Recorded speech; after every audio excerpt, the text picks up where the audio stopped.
नमस्कार। पिछली कहानी में हमने देखा था कि बेताल ने विक्रम से पूछा कि विक्रम बताओ कि जो राजकुमार और उसका मित्र जो था बुद्धि शरीर, इन्होंने जो पद्मावती पे आरोप लगाए थे, अगर राजा इनको सजा दे देता तो इसका जो पाप लगता वो किसको लगता। तो बेताल ने कहा, विक्रम ने कहा, उन तीनों का कोई दोष नहीं है। पद्मावती और राजकुमार कामाग्नि में जल रहे थे, वे अपने स्वार्थ साधन में लगे हुए थे, अतः वे निर्दोष थे, उनका विचार नहीं करना चाहिए। लेकिन राजा कर्णोत्पल अवश्य ही पाप का भागी था। राजा होकर भी वह नीति शास्त्र नहीं जानता था। उसने अपने गुप्तचरों के द्वारा अपनी प्रजा में से ही सच और झूठ का पता क्यों नहीं लगवाया। वह धूर्त बुद्धि शरीर और जो राजकुमार था उसके बहकावे में आकर उसने ऐसी हरकत क्यों की। इसलिए अगर गुस्से में आके वो पद्मावती को मरवा देता या राजकुमार को भी मरवा देता तो इसका जो समस्त दोष लगता वो लगता केवल और केवल राजा कर्णोत्पल को। इतना सुनना था कि बेताल की जो शर्त थी उसका उल्लंघन कर दिया राजा विक्रमादित्य ने, और वो पुनः उड़कर वापस उसी पेड़ से जाकर लटक गया। राजा विक्रमादित्य फिर गया, फिर उसको उतारा, अपनी पीठ पर लादा और चल दिया। जैसे ही उसने कंधे पर सब डाल के चला, तभी थोड़ी आगे चलने के बाद उस शव में से फिर आवाज आई जिसमें बेताल था, राजा तुम अत्यंत अनुचित क्लेश में पड़ रहे हो, अतः तुम्हारे मनोरंजन के लिए मैं तुम्हें एक कहानी सुनाता हूं, सुनो। यमुना किनारे ब्रह्मस्थल नाम का एक स्थान है जो ब्राह्मणों को दान में मिला हुआ है, जहां वेदों के ज्ञाता अग्नि स्वामी नाम का एक ब्राह्मण था। उसके यहां मंदारवती नाम की एक अत्यंत रूपवती कन्या थी। जब वह कन्या युवा हुई तब 3 कान्य कुब्ज ब्राह्मण कुमार वहां आए जो समान भाव से समस्त गुणों से अलंकृत थे, यानी उनके तीनों के गुण लगभग बराबर थे। उन तीनों ने ही विवाह के लिए उस अग्निस्वामी से प्रार्थना की कि इस मंदारवती का विवाह हम में से किसी एक के साथ करा दिया जाए। लेकिन अग्निस्वामी ने उनका प्रस्ताव स्वीकार नहीं किया, क्योंकि उसे डर था कि अगर मैंने किसी एक के साथ विवाह किया तो ये तीनों आपस में लड़के मर जाएंगे। इस तरह वह कुछ समय तक कुंवारी रही।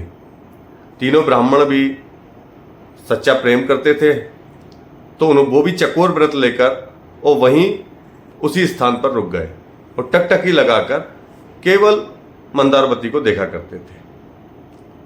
एक बार मंदारवती को बहुत तेज बुखार आया और उसी अवस्था में उसकी मृत्यु हो गई।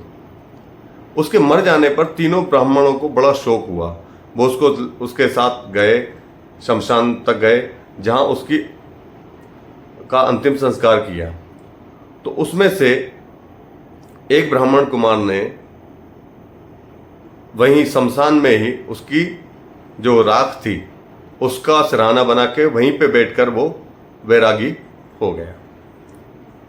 उसमें से दूसरा जो एक ब्राह्मण कुमार था उसने उसकी अस्थियां ली और वो ले जाकर वो गंगा के किनारे उसकी अस्थियों को विसर्जन करने के लिए चला गया। तीसरा जो ब्राह्मण कुमार था वो योगी बनकर पूरे जगत में घूमता फिरता रहा। घूमते घूमते वो कई देशों में घूमा। एक दिन वो वत्रोलक नाम के गांव में जा पहुंचा। वहां अतिथि के रूप में एक ब्राह्मण के यहां पर जाकर ठहर गया। ब्राह्मण ने उसे अपने घर में प्रवेश कराया, सम्मानित होकर उसे भोजन करने बिठा दिया। उसी समय जिस समय वो भोजन करने बैठा, उसी समय उसके ब्राह्मण के बालक ने जोर जोर से रोना शुरू कर दिया। बहुत समझाने बहलाने पर भी जब बालक चुप ना हुआ तो जो उसकी घर की मालकिन थी, उस मालकिन ने उस बच्चे को उठाकर जलती हुई अग्नि में फेंक दिया। आग में गिरते ही उसका कोमल शरीर वाला वह बालक जलकर राख हो गया। यह देखकर वो जो ब्राह्मण कुमार था, जो योगी बनकर घूम रहा था, उसने थाली आगे सरका दी, उठकर खड़ा हो गया और गुस्से के भाव से बोला, धिक्कार है आप लोगों पर, आप ब्राह्मण नहीं कोई राक्षस हो। जब मैं तुम्हारे घर का भोजन, तो क्या तुम्हारे घर का अन्न का एक दाना, एक पानी भी ग्रहण करने नहीं करूंगा। योगी के ऐसा कहने पर गृह स्वामी बोला, हे योगीराज, आप कुपित ना हो, मैं बच्चे को फिर से जीवित कर लूंगा। मैं एक ऐसा मंत्र जानता हूं जिसके पढ़ने से मृत व्यक्ति जीवित हो जाता है। यह कहकर वह गृहस्थ एक पुस्तक लाया, उसमें से एक मंत्र पढ़ा, उस मंत्र को से अभिमंत्रित करके जल को जैसे ही आग में फेंका तो वो बच्चा हंसता खेलता हुआ बाहर आ गया। उस ब्राह्मण को का चित्त शांत हुआ, उसने भोजन किया। उस गृहस्थ ने तो उस पुस्तक को वापस खूंटी पर टांग दिया।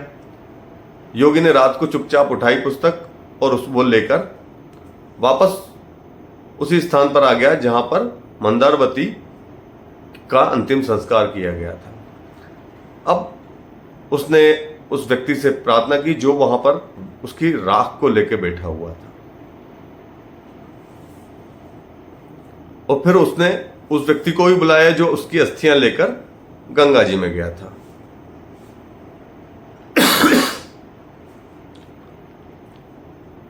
उसने कहा कि तुम ये कुटिया हटा लो, मैं मंत्र से मंदारवती को जीवित कर लूंगा, उठा दूंगा। बहुत प्रकार से समझा बुझाने पर तीनों इकट्ठे हुए और उन तीनों ने अस्थियां रख दी राख पे, और उसने मंत्र पढ़ के जैसे ही वो अभिमंत्रित जल फेंका, मंदारवती जीवित होकर बाहर निकल आई। अब जो था वो उससे भी ज्यादा सुंदर लग रही थी, जिस समय वो पहले थी उससे भी ज्यादा सुंदर हो गई। तीनों देखकर उसे काम से पीड़ित हो गए और उसे पाने के लिए लड़ने लगे। जिस योगी ने मंत्र से उसे जीवित किया था वह बोला कि यह स्त्री उसकी है, उसने तंत्र मंत्र से प्राप्त किया। दूसरे ने कहा कि तीर्थों के प्रभाव से मिली है, क्योंकि वो गंगा जी के किनारे चला गया था इसलिए वो उसकी पत्नी हुई। तीसरा बोला उसकी भस्म में को रखकर अपनी तपस्या से उसे जीवित किया, अतः उस पर उसका ही अधिकार है। इतनी कहानी सुनाकर बेताल ने विक्रमादित्य से कहा, राजन, इनके इस विवाद का निर्णय तुम ठीक ठीक बताओ कि वह स्त्री किसकी पत्नी होगी। यदि तुम इसका उत्तर जानते हुए भी नहीं बोले तो तुम्हारा सिर फटकर टुकड़े टुकड़े हो जाएगा। बेताल के द्वारा कहे हुए शब्दों को सुनकर राजा विक्रमादित्य ने कहा, हे बेताल, आपके मन में क्या प्रश्न आ रहा है? इन तीनों में से कौन उसका पति होना चाहिए? जिसने उसे जीवित किया वो, या जो उसकी अस्थियां लेकर पूरे तीर्थों में घूमता रहा वो, या जो उसकी उस चिता वाले स्थान पर कुटिया बनाकर बैठा रहा वो? अगर आप इसका प्रश्न का उत्तर जानते हैं तो कमेंट में बताइए, मैं आपको इसका उत्तर अगले वीडियो में बताऊंगा। तब तक के लिए हर हर महादेव।